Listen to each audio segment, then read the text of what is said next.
আল্লাহ তাআলা তার পবিত্র কদম মোবারক জাহান্নামের ভিতরে কেন রাখবেন, এই ব্যাপারে কি আপনি কোনো কিছু জানেন?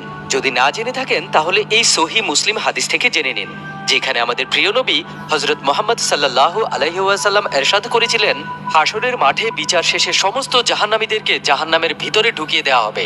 এমন ভাবে জাহান্নাম ভরপুর করে দেওয়া হবে যেন আর কোনো জায়গাও ফাঁক ফোকর না থাকে। তখন জাহান্নাম আল্লাহকে বলবে, হে আমার রব, আর কোনো পাপী কি আছে আমার ভিতরে দেওয়ার জন্য? তখন আল্লাহ রাব্বুল আলামিন তার পবিত্র কদম মোবারক জাহান্নামের ভিতরে রাখবেন, যার কারণে জাহান্নাম নিজ থেকেই একে অপরের সাথে চেপে যেতে থাকবে।